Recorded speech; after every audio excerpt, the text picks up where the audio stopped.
Good afternoon students. आज हम लोग आरोह भाग 2 से तुलसीदास जी द्वारा लिखी गई कवितावली पढ़ेंगे जो रामचरितमानस के उत्तरकांड से ली गई है। ठीक है, तो इस कविता को पढ़ने से पहले हम लोग तुलसीदास जी के बारे में कुछ जानकारी प्राप्त कर लेते हैं। ओके, देखिए, गोस्वामी तुलसीदास जी राम भक्ति के अनन्य कवि तथा स्वयं को राम का दास बताने वाले और हिंदी कवियों में उच्चतम श्रेणी रखने वाले तुलसीदास जी का जन्म सन 1532 ईस्वी में बांदा जिले के राजापुर नामक गांव में हुआ था। लेकिन इनके जन्म स्थान के विषय में विद्वानों में मतभेद है। कुछ विद्वान इनका जन्म स्थान एटा जिले के सोरो नामक गांव को मानते हैं। तुलसीदास जी की माता का नाम हुलसी था तथा इनके पिता का नाम आत्माराम दुबे था। तुलसीदास जी की पत्नी का नाम रत्नावली था और यह अपनी पत्नी से अत्यधिक स्नेह करते थे। एक बार इनकी पत्नी मायके चली जाती हैं और तुलसीदास जी रात के समय ही, बारिश का मौसम था, अपनी पत्नी से मिलने के लिए अपने ससुराल पहुंचते हैं।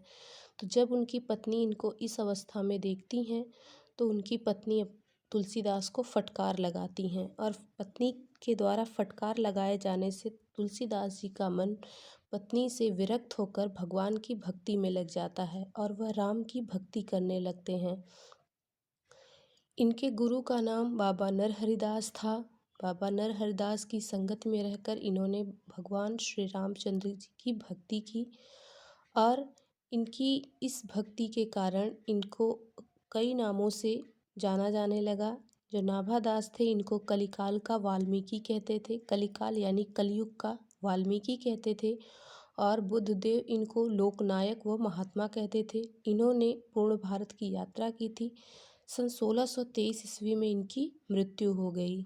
इनकी प्रमुख रचनाएं, जो अलग अलग विद्वानों की धारणाओं से इनके रचनाओं की अलग अलग संख्या मानी जाती है, लेकिन कुछ इनकी प्रामाणिक रचनाएं हैं जिनकी संख्या 12 है। जैसे जिसमें सबसे प्रमुख रचना है इनकी रामचरितमानस, जानकी मंगल, पार्वती मंगल, गीतावली, कृष्ण गीतावली, विनय पत्रिका, दोहावली, बरवै रामायण, कवितावली, वैराग्य संदीपनी, रामाज्ञा प्रश्न व रामलला नहस।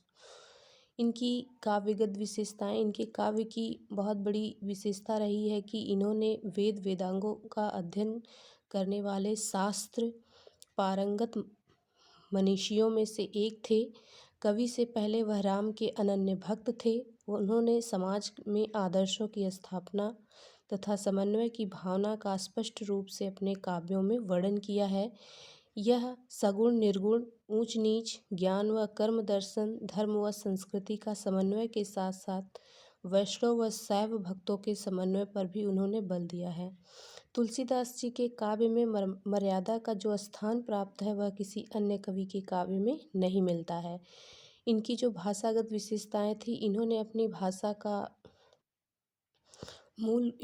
भाषा में मूल रूप से अवधी भाषा को रखा है। उनके काव्य में अर्थ, अलंकार, छंद, रीति, भाव, रस, दोष, गुण, ध्वनि और वक्रोक्ति आदि अनेक तत्वों की गणना की जा सकती है। तुलसीदास जी ने, जैसा कि अवधी और ब्रज दोनों ही भाषाओं पर इनका पूर्ण अधिकार था, यानी यह मूल रूप से अवधी भाषा को मानते थे, लेकिन इन्होंने अपनी कुछ रचनाएं ब्रज भाषा में भी की हुई हैं। और इनकी जो शैली थी वह पद शैली व दोहा शैली का सफलतापूर्ण प्रयोग करते थे। ओके, तो चलिए अब हम लोग कवि परिचय के बाद इस पाठ को पढ़ते हैं। ओके।